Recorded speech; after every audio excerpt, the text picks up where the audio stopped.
Bueno, bienvenidos a quienes se van sumando a la clase de hoy día. Quería empezar la clase retomando eh, lo que habíamos dejado la vez pasada, tratando de recuperar la idea de una diferencia entre la estética y la filosofía del arte. Vamos a tratar de que esto se entienda. Bueno, yo espero, tengo deseos y creo que lo han entendido la vez pasada, pero repaso como para quedarme yo tranquilo esta cuestión y después ya avanzamos sobre los temas que nos preocupaban. Recuerden que para hablar de una estética había que remitirse al planteo moderno, el cual nos llevaba a esta división entre sujeto y objeto, lo cual hacía que tuviéramos que poner todo el peso en el sujeto. El sujeto es determinante de lo bello, de lo bueno, de lo verdadero, y perdía sentido, digamos, una realidad en sí bella y demás. Esta consideración nos hizo transitar por otro lado.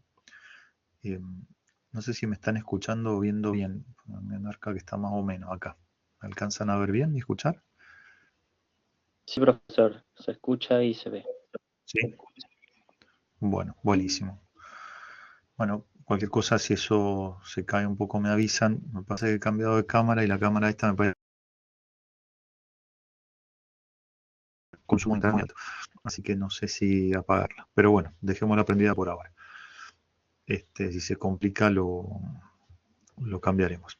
Denme un segundo porque voy a ver si hay algún hijo que me esté usando internet, que eso es muy posible y por eso tenga tan baja señal. Denme un segundito, ya estoy con ustedes.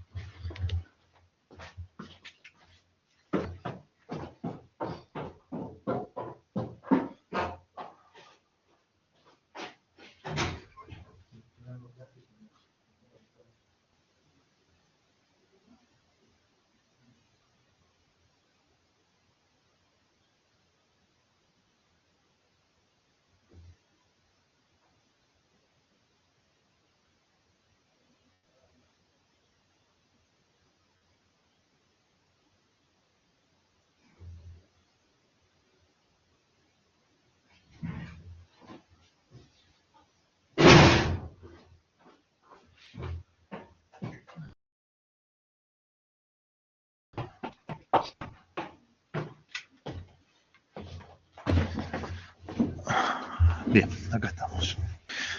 A ver si ahí mejora un poco. Sí, había un hijo consumiendo datos a lo loco. Bueno, muy bien. Decía entonces que queríamos recuperar esta cuestión de la eh, relación entre estética y filosofía del arte, advirtiendo que a lo que nos vamos a dedicar nosotros es probablemente a la filosofía del arte, no así a la estética. ¿Sí? Ustedes más adelante van a tomar eh, clases de estética, así que eso será temática para el próximo profesor. Lo mío se cierra sobre esta cuestión más previa a la estética, que es la filosofía del arte. La filosofía del arte se va a ocupar, y estas son las tres unidades que nosotros vamos a desarrollar, en primer lugar de lo bello, entendiendo que lo bello como tal existe, es decir, no se trata de una cuestión perceptiva del hombre lo bello, no es que lo bello esté en la mirada humana, sino que existe lo bello independientemente del hombre, del ser humano. Esto nos va a llevar a destacar su realidad objetiva y tratar de caracterizarlo, que esto nos va a llevar las primeras 4 o 5 clases tratando de ver qué es esto de lo bello. Hoy día vamos a abordar el tema metafísico más arduo, espero que lo podamos transitar bien y si lo de hoy pasa ya después es bastante más sencillo. La segunda cuestión es analizar la percepción humana de lo bello. Acá quisiera destacar que cuando digo la percepción humana de lo bello, es decir, qué efectos produce en el hombre eso que es bello objetivamente, ¿sí? Eso que advertimos y aceptamos que es bello, qué efecto produce en todo ser humano. No lo que a mí me gusta, lo que a Carlos le gusta o a Pedro le guste, sino que produce en todo ser humano, independientemente de las singularidades, la presencia de lo bello. Esto nos va a llevar a un análisis del placer intelectual en cuanto tal. En tercer lugar, vendrá el momento de advertir o de estudiar la producción humana de lo bello, esto que llamamos arte, ¿no? ¿Pueden los hombres hacer belleza? Bueno, ¿en qué consiste esa acción por la cual hacemos belleza? ¿Sí? La belleza es el fin del arte, o la característica esencial de las llamadas bellas artes. Bueno, esto van a ser los grandes temas de esta asignatura, ¿no?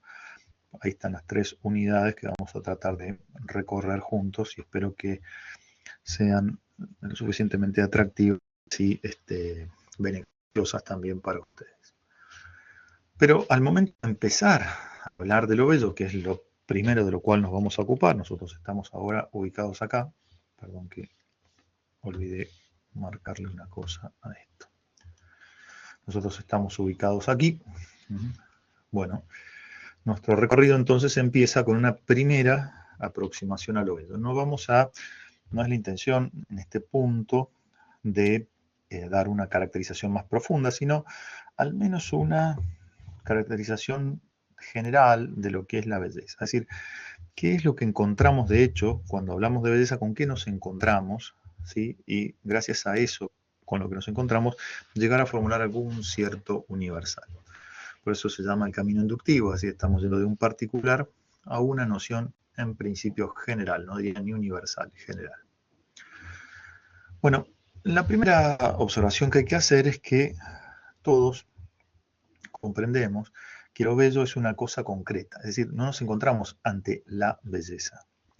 Nos encontramos ante la belleza de un rostro, la belleza de una acción, la belleza de una flor, la belleza de un atardecer, de un animal. Es decir, siempre tiene que ver la belleza con algo concreto y singular. No tiene que ver, en principio, con algo abstracto. A ver, es importante establecer algunas aclaraciones. Una cosa es lo concreto y otra cosa es lo abstracto. Lo abstracto puede ser entendido de dos formas. Lo abstracto puede ser entendido como separado e irreal, y no es en ese sentido que lo vamos a usar enseguida, o como bien aquello que está presente en lo real, pero lo es separado. Esa es la idea de abstracto, ¿no? Es bien latina la palabra. Es el trajere, el traer a partir de, ¿no? A partir de lo concreto traigo este universal. Ahí aparece lo abstracto en otro sentido, no como irreal, sino como aquello que dice lo más real de la cosa. Cuando hablamos de la noción de hombre, la noción de hombre es una noción abstracta, pero que sea abstracta no quiere decir que sea irreal o separada de la realidad, sino que dice lo más esencial del hombre. Dice que el hombre es, por ejemplo, un ser racional. Esto habla de lo profundamente real que es la noción de abstracto. Por eso quería hacer esta aclaración, porque a veces en el lenguaje cotidiano la palabra abstracto se utiliza para designar algo irreal. Y en el lenguaje filosófico el sentido propio de la palabra abstracto es lo más real. Es lo que justamente dice la esencia de la cosa. Y el que toca la esencia de la cosa y la entiende es el que más entiende la cosa.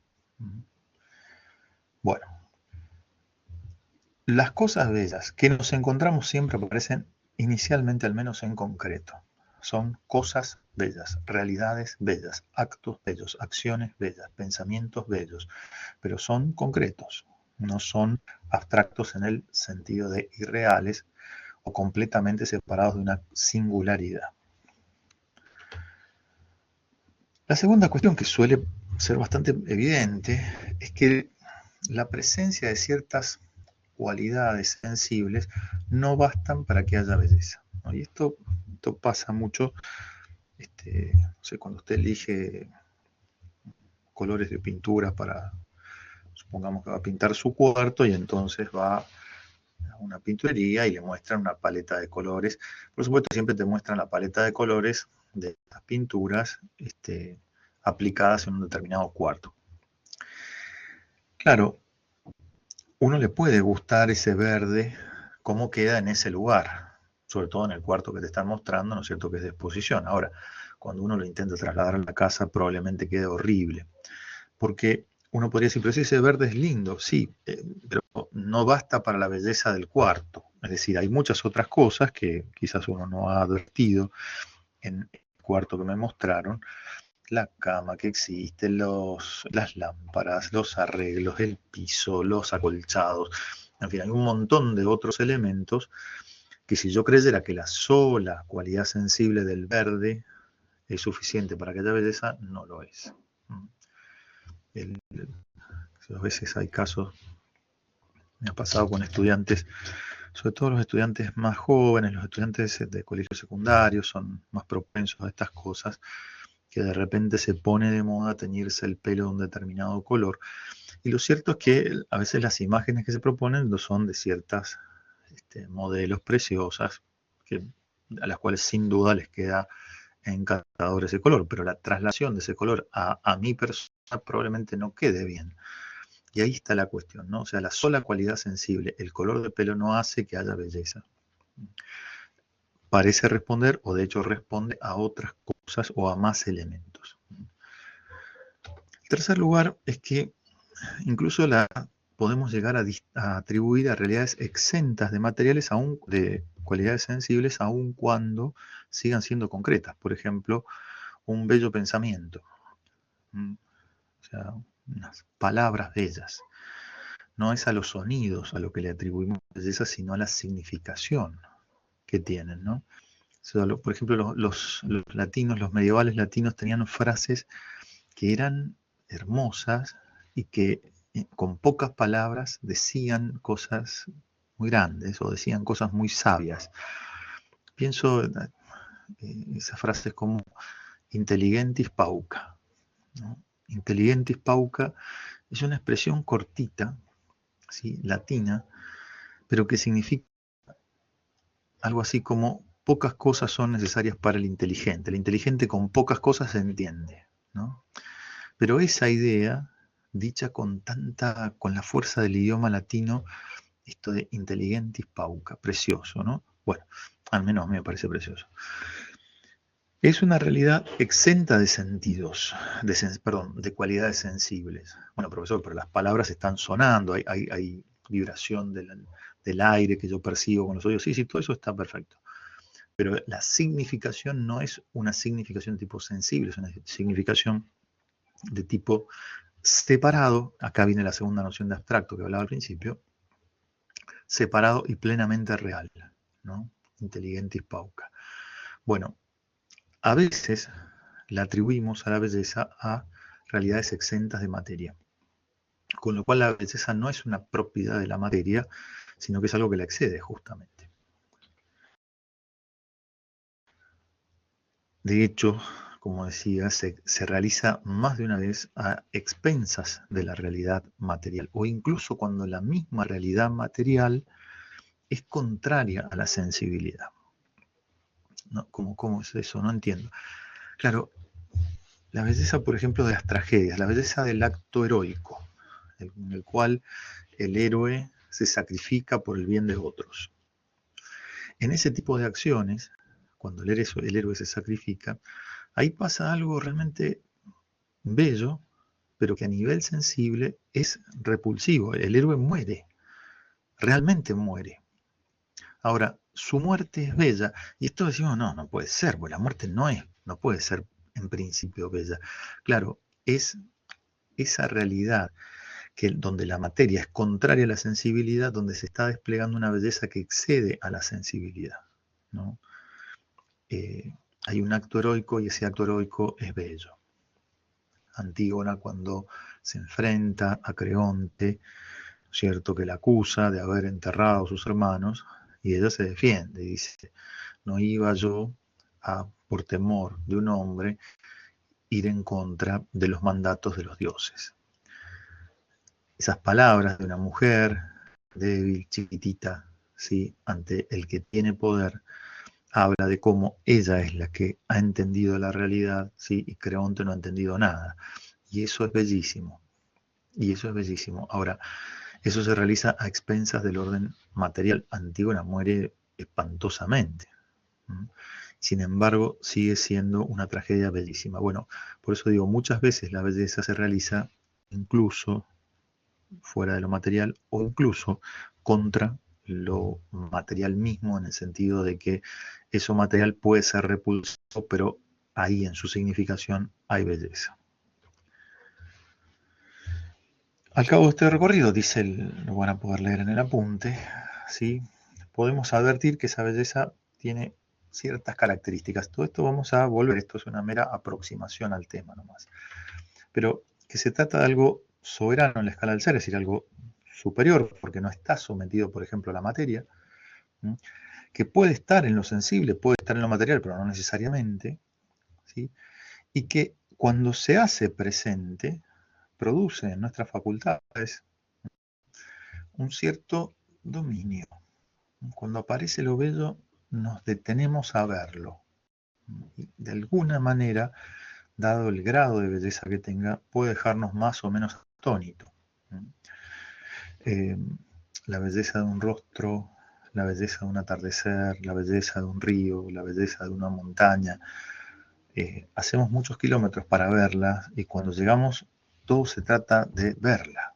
Nada más, ver esa montaña, ver ese lago, ver ese río. Yo ya tengo ganas de irme de vacaciones, habrá notado.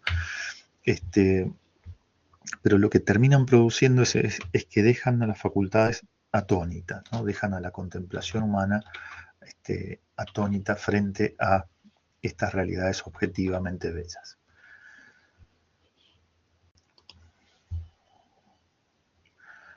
Algunas otras características. Recién vimos un camino de tipo inductivo, así fuimos viendo acá, acá, acá y más allá y llegamos a una serie de afirmaciones generales como las que acabamos de leer. Ahora, ¿qué otras características podríamos observar en la belleza? Bueno, en primer lugar que se trata de una evidencia sin certeza. Esto sé que suena medio extraño, pero cuando entramos en relación con lo bello, eso bello, ¿sí?, es patente, o sea, nadie pondría en duda la belleza de un determinado atardecer en el mar. Es decir, nadie se pondría a explicarlo. Y bueno, esto es bello porque fíjense que el sol, ¿no es cierto?, sobre el horizonte se recorta formando una esfera. Esa esfera, bueno, todos sabemos que se deforma por una cuestión óptica, por eso parece más grande, pero en realidad quien así procediera en ese momento sería, ¿no es cierto?, silenciado, ¿no?, de modo violento o no, por quienes quieren simplemente contemplar, porque es evidente que está bello, que hay belleza, ¿sí? Ahora, no queremos una explicación de eso, y ahí es donde viene la certeza. No queremos una explicación de por qué es bello, sino que simplemente pretendemos mantenernos en el plano de la evidencia. Listo, nada más que eso. No voy a demandarle a alguien que me explique por qué es bello. Basta la evidencia de su presencia. Les habrá pasado seguramente que en algún paseo, alguna zona, algún lugar bello, o que hayan ido a un museo a ver obras de arte que realmente sean lindas. Y bueno, estando allí, uno siempre va acompañado, o suele ir acompañado, y entonces aparecen esas personas que dicen, mira, mira qué lindo acá, y mira qué lindo allá, y mira qué... Y lo que terminan haciendo es sacarnos de ese momento de evidencia para entrar en un discurso del cual hay que responderle y decirle, sí, tienes razón, esto es bello, porque se torna una molestia muy grande, ¿no? Uno va a esos lugares para reposar ante la evidencia de una belleza sin la pretensión de que haya una, insisto, explicación. Eso puede venir después, pero eso ya es una clase de filosofía, es una clase de historia del arte, ¿sí? Que eso sí nos da certezas, en el sentido, claro, este autor, fíjate cómo usa los rojos, cómo usa los azules, la forma en que pinta los rostros. Bueno, todo eso es explicación, pero que nos saca, desgraciadamente, de la contemplación. Ahora, ¿es enemiga esa explicación de la contemplación, de la evidencia? No, puede ser que después de una muy buena explicación yo disfrute más de la obra, ¿no? Los otros días veníamos escuchando en el auto el verano de uno de los movimientos del verano de Vivaldi. Y uno de mis hijos, que es ingeniero, pero estudia piano, le gusta mucho y le gusta mucho la música clásica, a mí también, me gusta muchísimo. Y entonces dice, uy, papá, sabes que estuve investigando, estuve leyendo, y claro, Vivaldi cuando habla, cuando pone estos sonidos, está representando tal y tal cosa, y estuvo buenísimo, porque iba explicando, digamos, en los sonidos del violín que aparecían, en los sonidos de las violas y demás, iba explicando lo que el autor había querido expresar. Entonces se tornó muy interesante la explicación de Bernardo, y claro, eso colabora que la próxima vez que uno lo escucha diga, ah, mira que hay como más fuerza. Entonces, muchas veces esa certeza, esa explicación, apoya futuras evidencias, ¿no? Pero lo cierto es que no basta para la belleza con la evidencia. No empezamos a reclamar una certeza. Esas pueden colaborar con mayores gozos y mayores evidencias. Pero no, en la belleza basta la evidencia. Por último, la belleza siempre tiene esta característica de síntesis y unidad. Recién decía el ejemplo del cuarto que vamos a pintar. Cuando nos muestran cómo queda, nos lo muestran en un cuadro que tiene una unidad justamente. Es la totalidad lo que nos gusta, no solo el color que vamos a elegir, sino que es la integración de ese color con las demás cosas coloreadas que ya están en la habitación o en la habitación que vayamos a pintar. Por eso, si queda bien, si finalmente queda bien ese color, es porque se integra unitariamente con los otros. De allí que lo que nos gusta es el cuadro, es decir, perdón, el cuarto, la totalidad, no un pedacito, no un fragmentito. Es justamente esta idea de síntesis y unidad lo que transita a la belleza. Bueno, hasta acá es lo que deberíamos haber revisado en la clase anterior, haber llegado hasta acá, pero bueno, es difícil la primera parte, hay que detenerse un buen tiempo. Así que la clase pasada, la que terminamos ahora recién, ha tratado de los problemas en torno a la belleza, el arte y el tema de la estética, ¿sí? Hemos tratado de presentar los temas propios de la filosofía del arte, que eso los recuperamos en el comienzo de esta clase, y hemos tenido una primera aproximación a la belleza. Toca ahora que nos ocupemos, y ahora vamos a pasar a la clase de hoy propiamente, de cómo caracterizar a lo bello objetivamente hablando. Tengo un segundo que cambio de filminas y seguimos.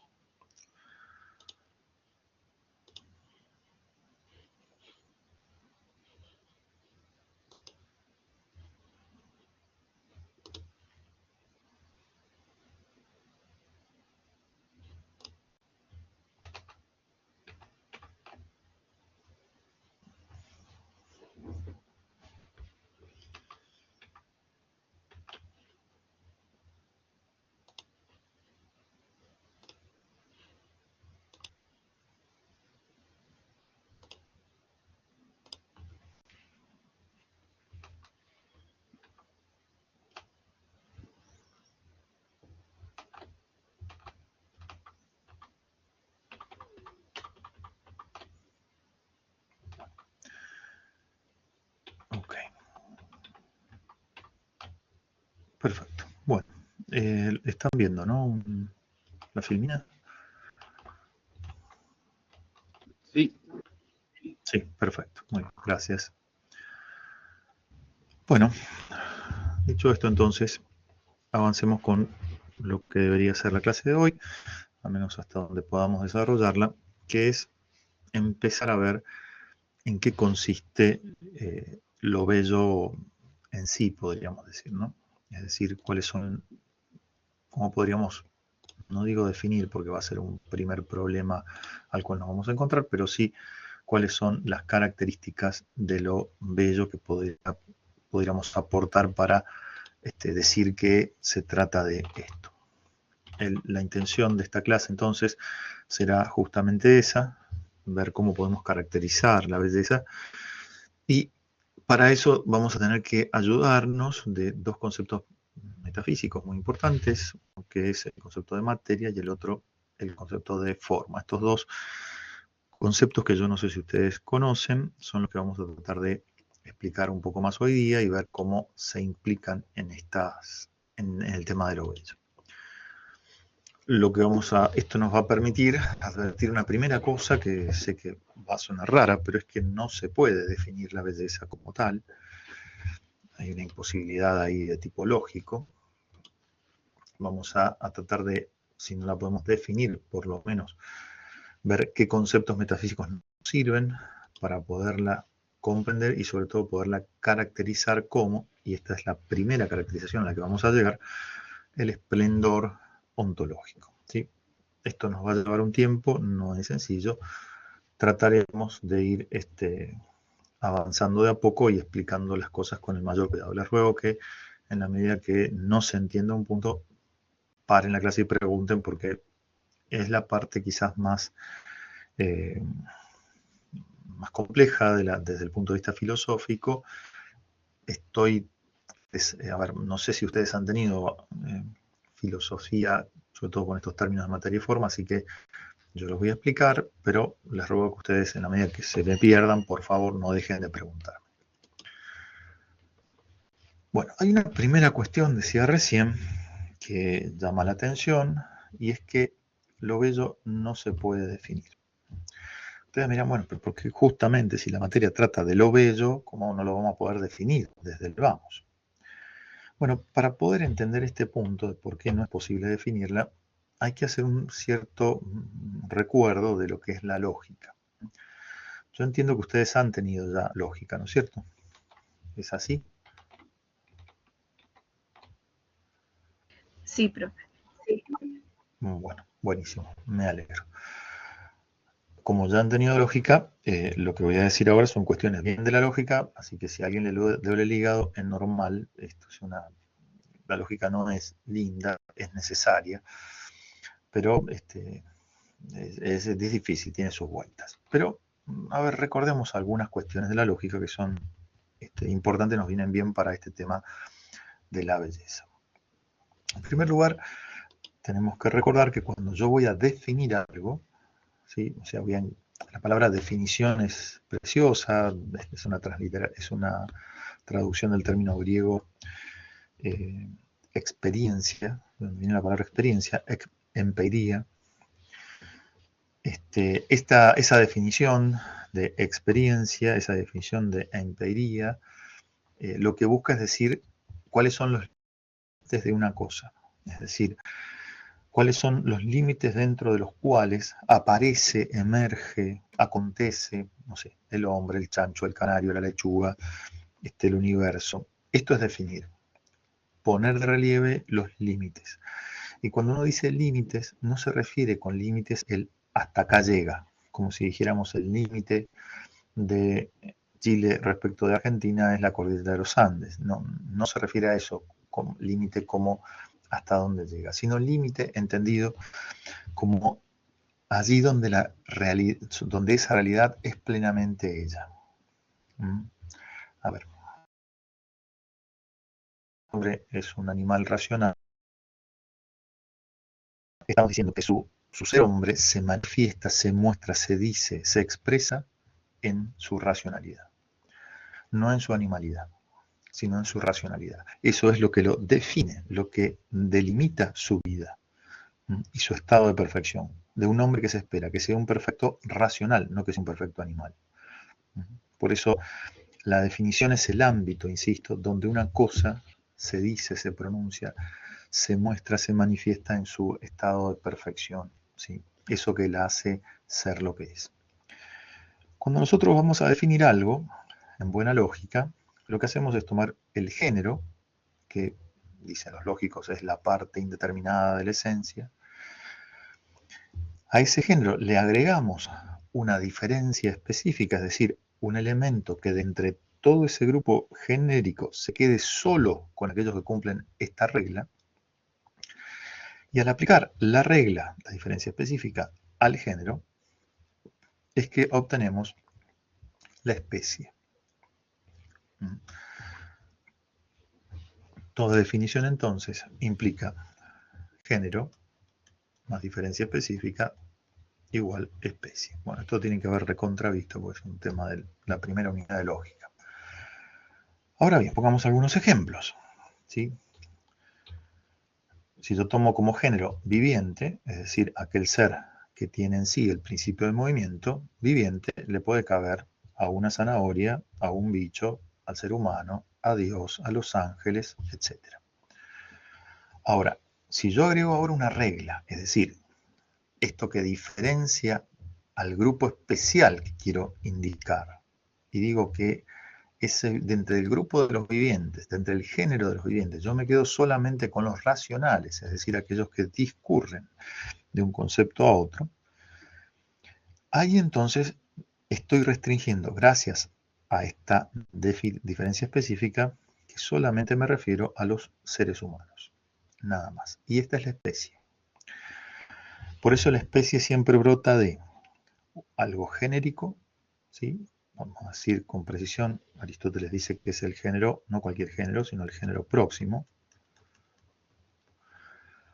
más justamente donde yo agrego la diferencia específica, es decir, aquello que dentro de lo genérico próximo, es decir, dentro del grupo de los vivientes, para el ejemplo que estamos conversando, dentro del grupo de los vivientes yo me quedo solamente con los racionales. Esta es la diferencia, por eso los distingo, eso quiere decir diferencia, ¿no? Distingo, ¿sí?, de todos los vivientes que existen en ese grupo, solamente aquellos que cumplen la regla de lo racional. Y es por ello que obtengo la especie hombre. Esto es lo que se llama definición. ¿Qué es el hombre? Viviente racional. La definición entonces siempre procede de esta manera. Algunas observaciones importantes que hay que tener en cuenta al momento de hacer una definición, que seguramente el profesor de lógica habrá discutido o conversado con ustedes. ¿Cuáles son esas cuestiones? Que siempre el género es mayor que la diferencia, ¿sí? Si yo tengo un género, para que la diferencia sea diferente, tiene que haber una diferencia en principio de extensión, dicen los profesores de lógica, es decir, la diferencia tiene que abarcar a menos individuos que el género abarca más individuos. Esto tiene que ser así. Después, el género tiene que ser realmente distinto de la diferencia. Yo no puedo poner género y género, como si dijéramos viviente, diferencia específica, viviente. Estamos en la misma, no voy hacia ninguna definición. Tienen que ser diferentes y tienen que ser de diversa extensión. De manera que la especie, que es donde se consustancia justamente la unión de género y diferencia específica, termina siendo menos extensa que el género y distinta a su vez de la diferencia específica y del género. La especie hombre es distinta de racional, porque racional es solo, no dice todavía el hombre. Los hombres somos unos vivientes racionales, o sea, seres que vivimos al modo de la razón. Con lo cual, la diferencia específica es distinta de la especie. Vamos a sacar esto que confunde. La diferencia específica es distinta de la especie y el género es distinto de la diferencia específica. Estas son condiciones, digamos, que tienen que darse en toda definición. Repito, porque este va a ser el problema con la belleza, el género tiene que ser más extenso que la diferencia tiene que ser distinta del género y la especie distinta de la diferencia. Ok. ¿Qué pasa entonces? Bueno, acá en este proceso de autospoileación, como soy yo el que hice las filminas, me estoy autospoileando. Bueno, el género debe ser distinto, decía, de la especie y de la diferencia. Tomemos una serie de ejemplos. Teníamos el género, la diferencia específica y la especie. Si yo ponía viviente, la diferencia específica era racional y la especie hombre. Acá tenemos claramente una diferencia, o sea, lo racional no es viviente, son distintos y a su vez son más de menor extensión, la diferencia respecto del género, y la especie también es distinta de la diferencia específica. Muy bien, hasta acá venimos fenómeno, ya nos hizo acordar de toda la lógica, profesor, le agradecemos un montón, ahora nos vamos a dormir con dolor de cabeza y de hígado otro tanto, bueno, está bien, mil disculpas. Pero esto es lo único que, o sea, lo necesito pasar por acá para poder entender qué va a ocurrir con otras realidades, porque de repente hay realidades que cuando yo las quiero pasar por esto, encuentro un montón de obstáculos. Pensemos, por ejemplo, ser. Si yo tomara a ser como género, cosa que Aristóteles dice que no se puede, pero supongamos que le dijera no creo en Aristóteles, tomo al ser como género. ¿Cuál podría ser la diferencia específica si quisiera definir ser? ¿Qué les parece que pueda poner como diferencia específica cuando el género es ser y lo que quiero definir es ser? ¿Persona? Claro, pero ahí irías para la definición de un ser humano, ¿sí? Pero no para la definición de ser. Yo quiero definir ser. Bien. Sí, no, estamos fritos, no hay salida. Algunos podrían decir, bueno, la diferencia específica, no ser. Es que el no ser no es. No podría ir por ese lado. Bueno, a ver, pongamos entonces, no sé. No se puede, porque si yo pongo ser de vuelta, no sería distinto el género de diferencia específica, cosa que puse como condición. Sumado al hecho de que la extensión del género y la diferencia específica serían iguales. Tampoco funciona. Coincidiría. Y entonces, y bueno, ¿y qué pondríamos de especie? Tampoco. Por eso cuando alguien quiere definir ser, no puede. No se puede. No se puede realmente. Y nadie dudaría de la existencia del ser. O sea, es imposible dudar de eso. Es de lo que menos se puede dudar. Sin embargo, porque quien dudara estaría siendo, o sea, no hay forma de establecer una duda sobre ese concepto, sobre esa realidad. Y sin embargo, siendo tan patente, no tenemos definición de ser. Es una realidad primera. Las realidades primeras no se definen, no se comprueban, sino que se aceptan. Nada las puede probar, no puedo probar el ser, en el sentido de probar la existencia del ser, sería un absurdo, porque es lo primero desde lo cual yo empiezo a pensar, porque para poder pensar tengo que ser. Y ahí está la cuestión, el ser es anterior al pensamiento y por tanto precede y rige al pensamiento. No hay posible definición de ser. Ahora, ¿y la belleza? ¿Cuál podría ser su diferencia específica? Es decir, aquello que sea distinto de lo bello y me permita definirlo. Bueno, tengo el mismo problema, porque si buscara algo que fuera distinto de lo bello para definir a lo bello, ¿qué pondría? Lo único distinto de lo bello es lo feo, pero lo feo no es. Con lo cual yo no puedo poner una diferencia específica en la belleza. Por eso me pasa lo mismo con el ser. No puedo y tampoco llego a una especie. Es decir, no tengo en ese sentido una posible definición. No hay distinción entre género y la diferencia, mucho menos con la especie. ¿Sí? Por eso no tienen, estas realidades primeras no tienen definición. Lo mismo pasa con el bien, lo mismo pasa con la verdad. Son nociones primeras, son realidades primeras que anteceden al pensamiento y por eso no las puedo definir. No puedo lograr una diferencia entre género, diferencia específica y especie. Profe, una pregunta. Sí, por favor. En este caso, la ruptura que genera René Descartes sobre lo que vimos en la clase pasada del pienso, luego existo, ¿no aplica para poder definir el ser? Claro, justamente como él ha cortado previamente, por eso te agradezco mucho la pregunta, porque podría dar a confusión. Me lo iba diciendo, digo, por ahí viene una pregunta por ese lado. Gracias. Claro, él está diciendo, el primero ha cortado con toda posibilidad de conexión con el ser, y la recuperación del ser la hace desde el punto de vista nociológico. Es decir, yo no sé si ya alcanzó a notar la vez pasada, pero es así. Descartes funda el ser en el pensar.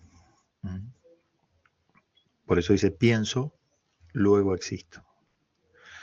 Pero esta forma de pensar, pienso, luego existo, es decir, el ser aparece luego del pensamiento, ¿sí? Tiene un problema enorme. ¿Cuál es la regla del pensamiento, primero que nada? Y además, si estoy pensando, estoy existiendo. ¿Qué es anterior? ¿El ser o el pensar? El descubrimiento del ser puede ser posterior, pero me precede, porque antes yo estaba existiendo. Es decir, hay muchas observaciones al pensamiento de Descartes que se han hecho a lo largo de la historia, como diciéndole, hay una omisión allí, el ser te precede en última instancia, ¿no? Por eso, en el pensamiento clásico, en el pensamiento tradicional, filosófico tradicional, el ser es anterior al pensamiento, ¿no? Es así. Pero está muy bien tu observación, te agradezco.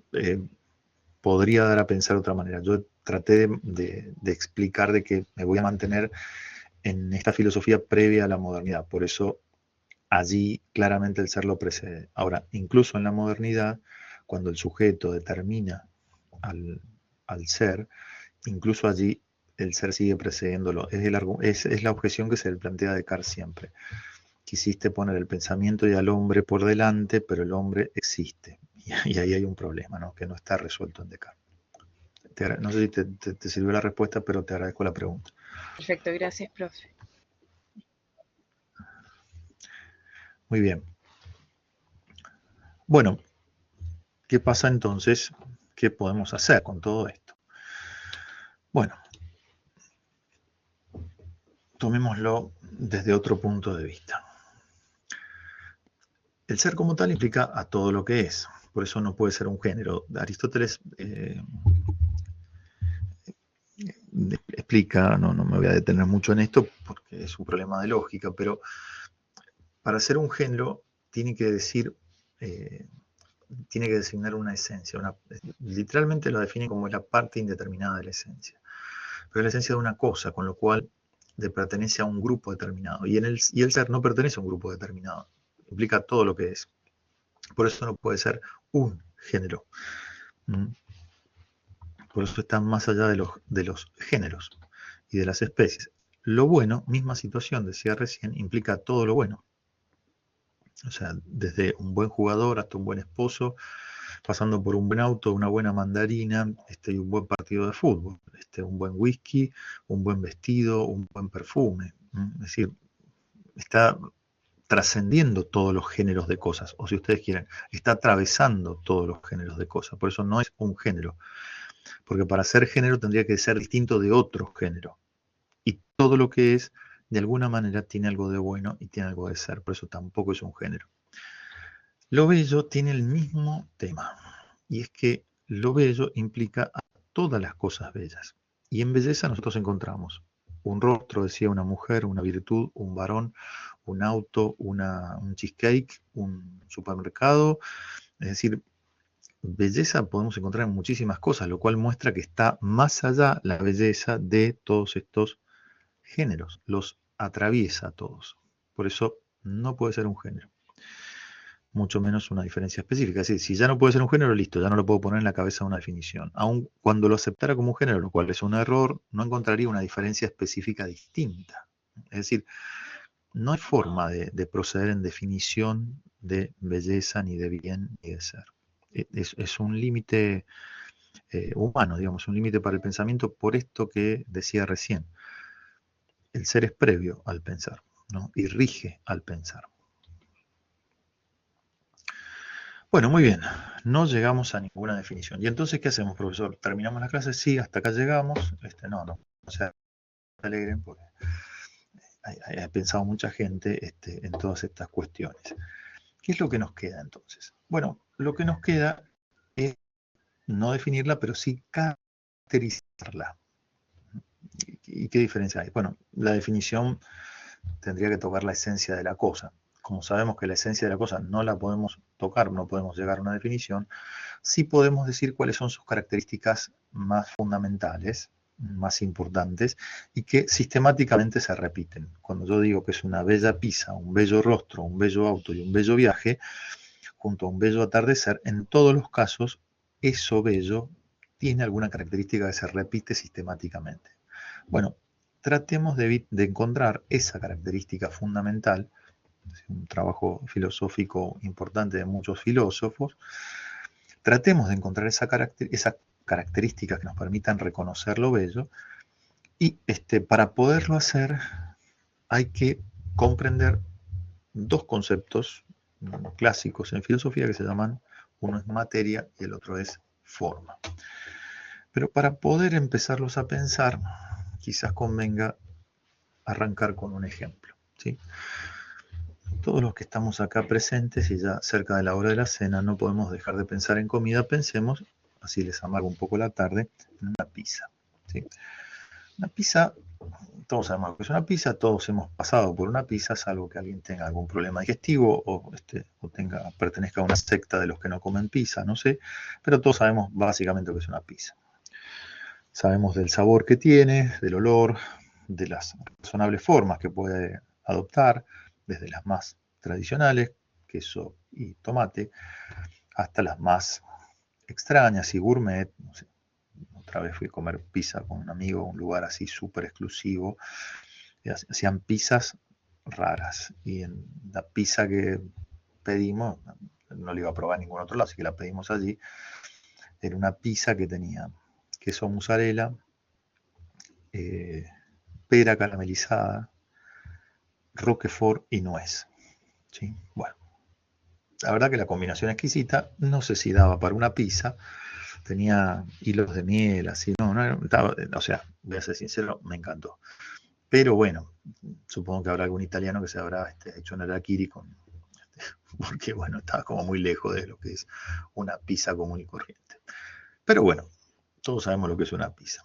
Ahora, si vamos a hablar de la pizza, sabemos que la pizza involucra una serie de materiales. Toda pizza lleva, por un lado, la masa, ¿no es cierto?, harina, levadura en alguna cantidad determinada, algo de materia grasa, preferentemente aceite de oliva, ¿sí? Bueno, y por supuesto lleva agua, lleva sal, ¿no?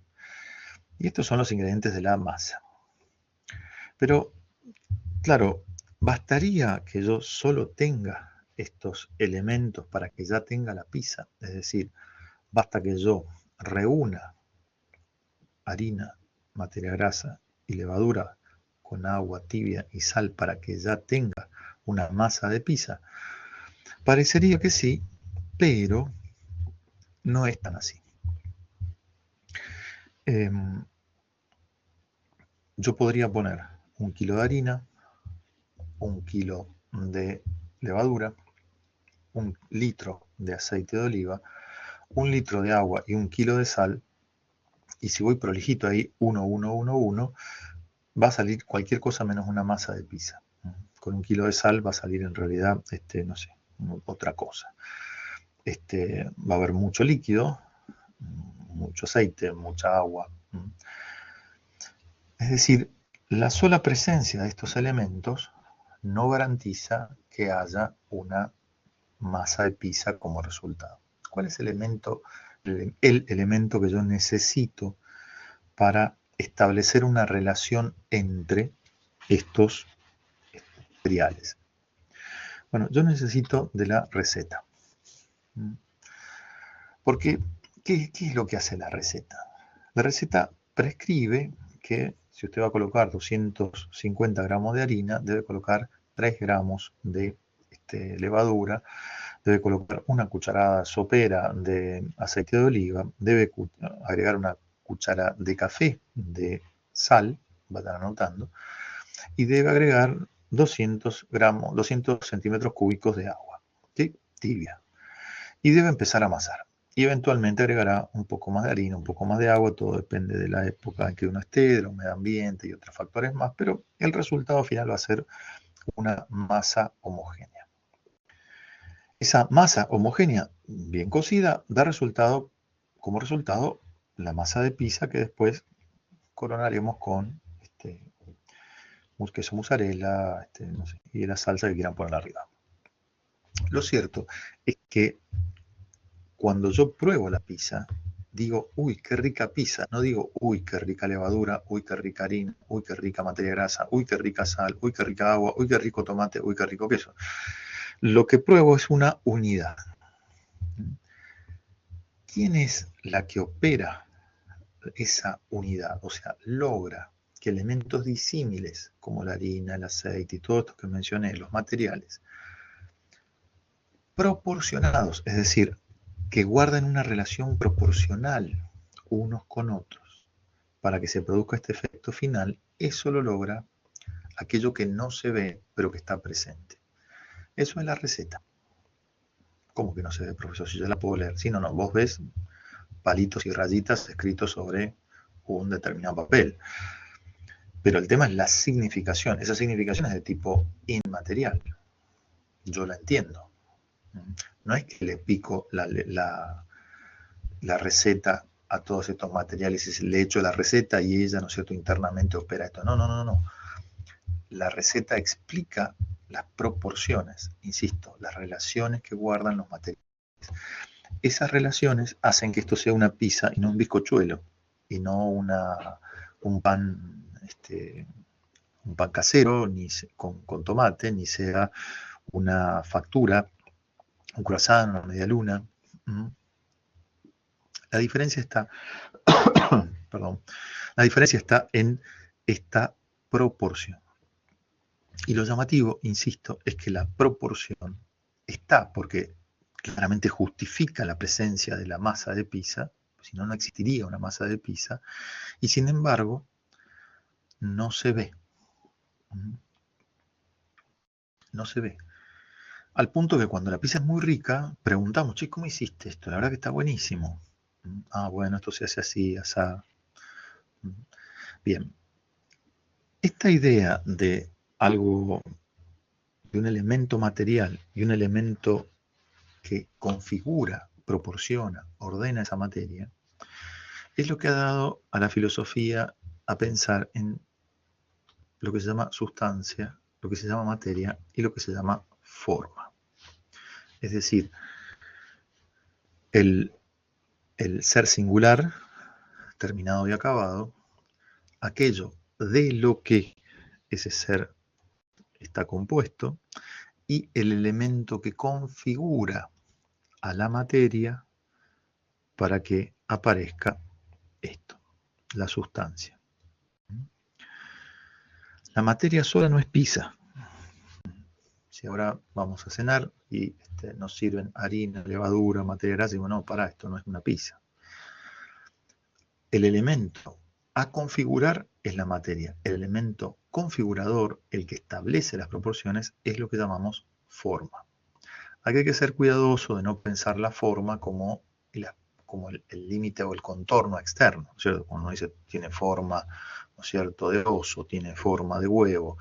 No estamos pensando en esa forma como contorno, sino como algo mucho más interior que está configurando internamente la cosa.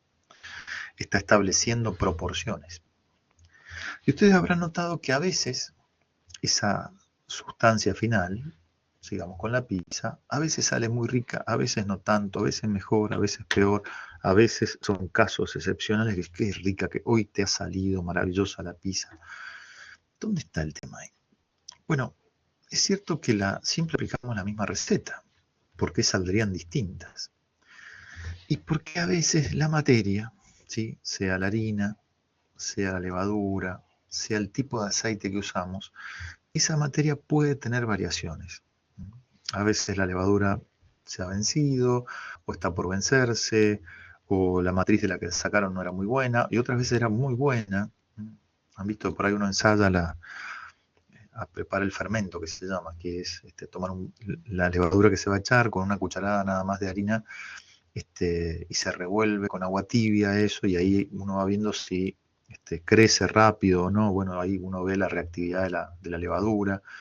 En muchos casos uno le agrega una cucharadita de azúcar para alimentar a las bacterias y que hagan toda la fermentación. Bueno, todas estas cuestiones que son pequeños trucos, digamos, que ustedes en una clase de filosofía del arte están aprendiendo gratuitamente, ¿sí? Esto parece una clase de cocina. A veces la materia no tiene buena calidad. Y eso hace que por más que yo tenga la mejor de las formas, es decir, la mejor de las recetas, no tenga una exquisita sustancia.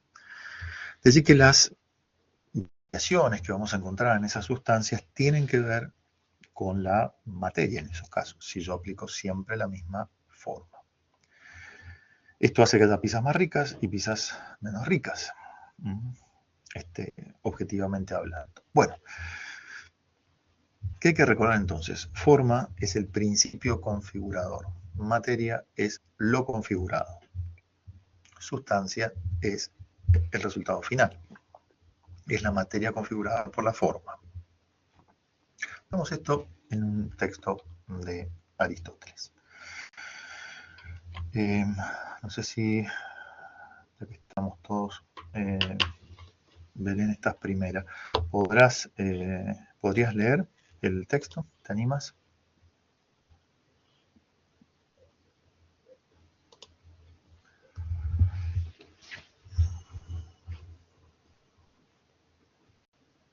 No está Belén. Claudia, ¿estás? ¿Te animas a leer el texto? ¿Puedes hacerlo?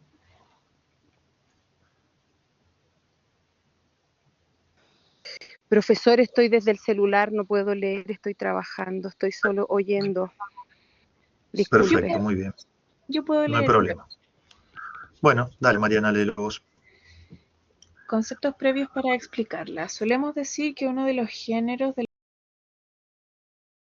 ousia, sustancia, y que esta puede ser entendida...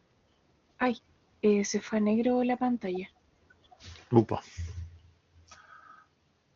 Ahora sí, Yo que ahora sí. puede ser entendida en primer lugar como materia, aquello que por sí no es algo determinado. En segundo lugar, como estructura y forma en virtud de la cual puede decirse de la materia que es algo ya determinado. Y en tercer lugar, como lo que resulta de una y otra. Por lo demás, la materia es potencia, mientras que la forma es entelequia. Entelequia. Muchas gracias, Mariana. Gracias. Bueno, a ver, ¿qué aparece acá? Aparecen los tres conceptos de los que estábamos hablando recién, ¿sí? Me parece que se apagó la cámara. Se apagó mi cámara. Bueno, perdonen. Ahí parece. No. Denme un segundo. Vamos a tener que pasar a otra cámara. Bien. Acá me veo más feo porque soy más feo. No se preocupen. Pero ahí estamos. Decía recién, claro, en la otra cámara tiene un insumo de conexión a internet altísimo. Esta, que es muy pobrecita, no consume nada. Bueno, perdón, sigo. Gracias, Mariana. Lo que leía Mariana recién es esto que yo estaba hablando, nada más que dicho por Aristóteles en el de Ánima. Lo que existe con lo que nos cruzamos habitualmente es con las usías, es decir, las sustancias. La sustancia como tal son los seres singulares. Esto no es más que eso. Esos seres singulares caben acá todos los seres singulares que existen. Es decir, estamos hablando de esta pizza, de este escritorio. Desgraciadamente tenemos mucho contacto con cosas artificiales, pero bueno, pensemos en cosas naturales, con esta mandarina, con esta banana, con este amigo, con este gato, con este perro, con este árbol. En ellas, en todas estas realidades singulares, yo siempre puedo advertir dos elementos, dos niveles, dice Aristóteles. Uno, al que llama materia. Dice que por sí no es algo determinado. Claro, a esa materia le falta una determinación. Cuando recién decíamos, me siento a comer en el restaurante pizza y me traen 1 kilo de harina, ¿sí? Entonces yo digo, perdón, esto no es pizza.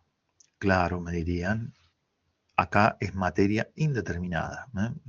Desgraciadamente la gente dueña del restaurante es filósofa y los mozos también. Claro, la característica de la materia es que de suyo en sí es indeterminada. Necesita de la determinación. Necesita de algo que la configure. Y eso es la forma, que es el elemento determinador o configurador. Por eso, cuando él dice que la forma, en la medida que actúa sobre la materia, da como resultado, decía, la sustancia, que la caracteriza o la expresa acá, al final, ¿no? Es algo ya determinado. Y esto que es algo ya determinado es lo que resulta de una y otra, es decir, tanto de la acción de la forma sobre la materia produce la usía, que es eso ya determinado. Ahora, en estos dos elementos, materia y forma, uno es potencia, mientras que el otro es, leía recién nuestra compañera, entelequia. Esto se tradujo al latín. La palabra entelequia es muy bonita, viene del griego, que es en telos y el participio del verbo ejon. Esto significa en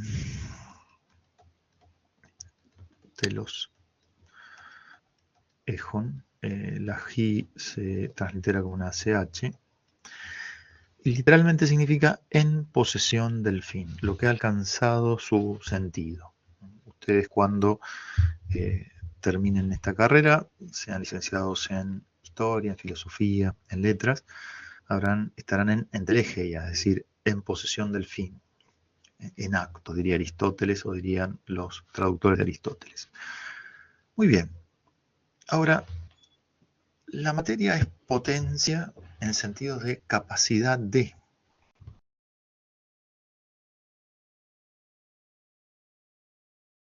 La forma, exacto, es la que configura, es la que ordena. Pensemos, por ejemplo, de vuelta en el caso de la masa de pizza. La harina es potencia.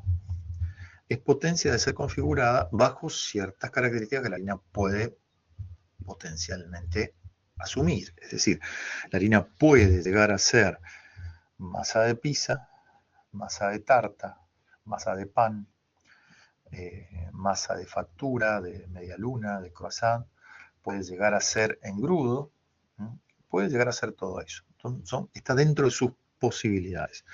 La harina no puede llegar a ser, ¿no es cierto?, un auto, un vehículo. Sí, Jonathan, decime. Profe, tengo dos preguntas en relación a eso. No sé si yo lo estoy entendiendo bien o mal. Básicamente hay que tener ciertos conocimientos de lo que es, en este caso, el concepto, porque lo que dice usted, la harina puede ser engrudo, puede ser pizza, puede ser pan amasado, X cosa, pero tiene un tema casi predefinido a dónde va a ir. No es que la harina, la masa sea una madera, por dar un ejemplo. Va a ser algo que nosotros Claro, debemos tener cierto conocimiento predefinido para dónde se va a ir. Eh, entonces, en base a eso, entiendo que la belleza, que el concepto de lo que estamos viendo acá, ¿cierto? Eh, es algo que está y uno tiene que descubrirla. Ese es como lo que se trata de explicar. No sé si lo estoy entendiendo así, no sé si está mal, está bien. muchas gracias, Jonathan. Bueno, creo que está muy bien tu observación, porque claro, no saben, pobres, hacia dónde estoy yendo. Estás entendiendo bien, muy bien, el concepto de materia y forma. Lo que todavía no cierro es qué tiene que ver esto con la belleza, pues todavía no llegamos, ¿no es cierto? Pero está muy bien lo que dices. A ver, la materia como tal, yo puse el ejemplo de la harina, es indeterminada, es potencia, es capacidad de, pero claro, muy bien dices, es capacidad de dentro del rango de la harina, profesor, porque yo no puedo hacer, ¿no es cierto?, un martillo con harina, en todo caso será un mal martillo, no puedo hacer una casa de harina, no puedo casarme con la harina, es decir, claro, es materia, necesita de una configuración, está abierta a cierta configuración, pero abierta a cierto rango de configuración. El hierro también está abierto a otro rango de configuración y con él podría hacer perfectamente el martillo que con harina no puedo. Pero claro, no puedo hacer una pizza de hierro porque, bueno, lamentablemente no se podrá consumir. Con lo cual, ahí está muy bien lo que indicas. Esa potencia que tiene la materia es una potencia dentro de cierto rango, del rango que le corresponde. Ahora, ¿quién es el responsable o la responsable de que esa potencia se actualice? Bueno, ahí es donde Aristóteles dice, y es la forma. Porque esta potencia no busca de suyo la configuración de Pisa. La harina no está ansiosa en la alacena diciendo ahora me lanzo y me hago pizza. No, es decir, es potencia que es disposición, pero no es acción. El elemento configurador es justamente la receta. Y si vamos por el lado del hierro, el elemento configurador será, no sé, el molde, por ejemplo, cuando fundimos hierro y lo moldeamos como un martillo o lo moldeamos como una pieza de vehículo, lo que fuera. Es decir, la materia tiene potencia, está abierta a realizarse de cierta manera, pero no es capaz de todas las formas, sino de ciertas formas que están conforme a la naturaleza de esa materia. Ahora, ¿qué tiene que ver? Perdón, una cosa más. La forma en ese sentido es acto, porque es la que lleva a término, lleva a su fin a esa potencialidad. Esa disposición que está en la materia es llevada a este fin que es Pisa, que es masa, por la forma que configura. Sin duda, acá estoy omitiendo el trabajo del artesano, en el caso del cocinero. Por ahora no lo vamos a tocar. Por ahora quiero que entiendan que la materia tiene una potencialidad, esa potencialidad está en un determinado rango, esa potencialidad es actualizada por la forma, que es así, exacto, no es potencia, ¿sí? Y que lo que intenta hacer la forma, o lo que busca hacer es llevar a término. Es decir, llevarla a un fin, llevarla a realizar una de las posibilidades de esa materia. El resultado final será una usía. Podremos ver que a veces esa forma alcanza un estado de perfección, otras no tanto, ¿no? Y ahí entonces empieza a entrar la relación con lo bello. A ver, avancemos un poquito más con un texto de otro filósofo, un poco más posterior a Aristóteles, que es Plotino. Acá se va a empezar a ver esto que estoy intentando mostrar de lo bello, la forma y la materia. Bueno, Mariana leyó recién, no sé si alguien más puede leer, está en condiciones de leer.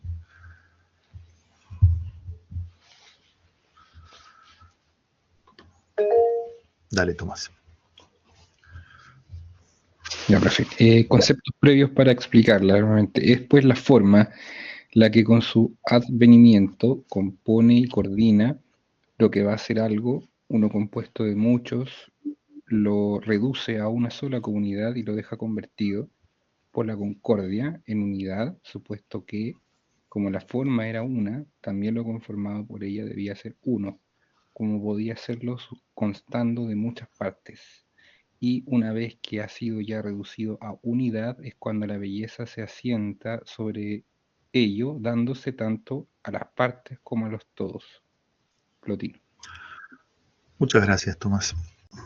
¿Te dicen Tomás o te dicen Thomas? Perdón, te pregunto para llamarte como te dicen. No importa, pero me dicen las dos formas, así que Tomás. Te dicen de las dos formas. Sí, Tomás sí. está bien. Bueno, muchas gracias. Bueno, lo que acaba de leer Tomás entonces es cómo es que la forma, ¿sí?, logra más o menos unidad en los seres. A ver, lo hemos visto con más cuidado en el caso de las pizzas, ¿no? Pero, ¿cómo se relaciona esto con lo bello? Bueno, acontece que esa forma que va a reducir a la unidad de las partes, es muy interesante esto, bueno, a mí me parece muy interesante, no sé. en el proceso artístico, en lo que significa la composición artística, sea en el caso de una pintura, sea en el caso de la música, sea en el caso de la poesía, lo que va haciendo el artista es tomar elementos que son disímiles. A ver, un compositor musical toma elementos que son disímiles. Una batería no es una guitarra, un violín no es una flauta traversa, un timbal no es un contrabajo, es decir, son cosas diversas. Ahora, que esa diversidad, que es materia, o sea, está disponible, tiene una cierta potencia, hay una gama, hay un registro que recorre el contrabajo, que no lo recorre el violín, ¿sí? Un registro musical, hay un registro musical que recorre el timbal, que no recorre, ¿no es cierto?, la flauta traversa. Bueno, el timbal tiene 2 notas nomás. Ahora bien, en esos elementos disímiles, con las potencialidades que tienen, la genialidad del compositor es que todo eso suene como una sola cosa. El compositor lo que hace es informar, configurar esa multiplicidad, esa potencialidad que está presente en los instrumentos para llevarlos hacia la unidad. Y que aparezca como un sonido armónico y no como un aserradero, digamos, de metal. Es decir, que suene cada parte armónica con las otras. Cuando el compositor es bueno y la selección de materiales es buena, los resultados son bellos. Es decir, cuando el compositor entiende la relación que hay entre un violín y, por ejemplo, el vuelo de una mariposa y su representación en la primavera, caso de Vivaldi, cuando entiende esas relaciones y encuentra las materias adecuadas, un violín es mejor para hablar del vuelo de la mariposa, un contrabajo no, digamos, ¿no? Un timbal tampoco, pero un violín sí lo hace bien. Entonces ve esa proporción, ve que la forma vuelo de mariposa puede musicalmente insertarla en esa materia que es el violín y dar como resultado, ¿no es cierto?, algo bien logrado, es decir, se dice bien eso que quiere representar, con lo cual la forma del vuelo de la mariposa esplende en el solo de violín. Y al hacerlo, nosotros decimos que hay belleza. Dicho de otra manera, cuando la forma logra ordenar, configurar una determinada materia, de manera que ella brilla en esa materia, con esa materia, es importante estas dos cosas, en esa materia y con esa materia, ahí es que estamos ante la presencia de algo bello. A ver, un violín no es de ninguna manera una, ya ahora te escucho, Pablo, una mariposa. Un violín es un violín. Ahora, el violín tiene en sí la disposición para representar, es decir, volver a presentar algo que no es él, como sea la mariposa. A ver, hay otra más fácil, el vuelo del moscardón, ¿sí? Tiene en sí la capacidad de hacerlo, pero necesita de ser configurado para que así suene. Bueno, esa configuración es la partitura. Esa partitura no apareció en un árbol, sino que fue hecha por una persona, un artista, que cuando logra configurarlo adecuadamente, ahí aparece la belleza. A ver, escuchemos todo lo que querías decir, Pablo, y después, en todo caso, a partir de ahí seguimos. Decime. Sí, una inquietud, pero no adelantarme, pero en el caso del arte, por ejemplo, de cualquier tipo de arte, la autenticidad o la originalidad, ¿qué vendría siendo acá? ¿La forma o la sustancia al final? Gracias, Pablo. Claro, bueno, ese es uno de los problemas de la estética, que justamente en su afán de ir novedosamente avanzando, ha puesto por encima de todo la originalidad. Por eso es lo que hablábamos en la clase pasada. Lo original parece ser lo más importante en el arte contemporáneo. Pero en el arte clásico no es lo más importante la originalidad, como lo novedoso, sino es justamente la aparición de la forma.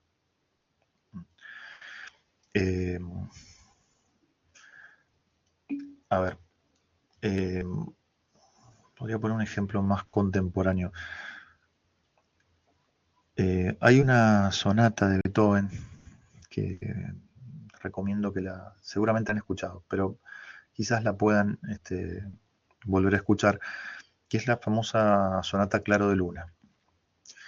Claro de Luna tiene 3 movimientos. El segundo movimiento, Claro de Luna, es un movimiento de una melancolía profundísima, pero profundísima. O sea, es conmovedor por la seriedad y por la fuerza melancólica que tiene. Ahora, esa melancolía yo la puedo encontrar presente en música, perdón, yo cito acá autores argentinos porque son los que más conozco, de rock, como puede ser Fito Páez, que probablemente ustedes lo conozcan. Hay cosas de Fito Páez, no sé, pienso hay un tema que él lo escribe cuando se pelea se separa de su esposa, que es una porquería, digamos, de situación, pero cómo logra representar en ese tema que se llama La Despedida, justamente, esa melancolía y ese dolor por la pérdida, está muy bien hecho. O sea, y en ambos casos es la forma de la melancolía que ha encontrado el camino adecuado para decirse, para expresarse. Y hay una proporción adecuada entre esa forma, melancolía, que el artista ha entendido, y la materia. En el caso de Beethoven es el piano. En el caso de Fito Páez es una orquesta chiquita, digamos, del cual tiene piano, bajo eléctrico, guitarra, batería. Y con eso también dice la melancolía. Por eso digo, acá de lo que se trata en el arte clásico, entendido como el arte que no está buscando la originalidad, sino que está tratando de pronunciar más, que puede ser, insisto, la melancolía, la alegría, no sé, la juventud, la vejez, la heroicidad. Esa forma tiene que encontrar una materia adecuada a la cual configura. Cuando se da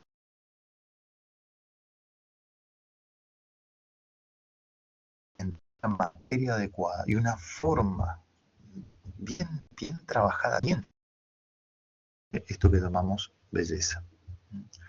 Y es muy gratificante para todos. Por eso digo, Fito Páez y Beethoven dicen la melancolía y dicen el dolor, pero cada uno lo dice en una época distinta, y lo importante no es ser original ahora, sino decirla, ¿no? Lograr que esa forma esplenda, se manifieste y lo haga bien. Bueno, ahí está todo el chiste de esta cuestión, ¿no? Es decir, no tanto por ese lado de la originalidad, sino por el lado de la manifestación de esa forma. Bueno, se nos ha acabado el tiempo y nos han dicho los profesores que tenemos que terminar justo y a tiempo porque ustedes tienen clase después de otra cosa. No he terminado con el tema. La clase que viene voy a retomar y voy a tratar de seguir dando ejemplos para que vayamos entendiendo cómo es que funciona esto de materia y forma en torno a la belleza, ¿no? Así que bueno, les agradezco las preguntas y la participación y bueno, nos veremos entonces la semana que viene. Espero que tengan una buena semana. Hasta luego, nos vemos. Muchas gracias, profesor. Buenas noches. Gracias, A ustedes, profe. buenas noches. No, a vos, buenas noches.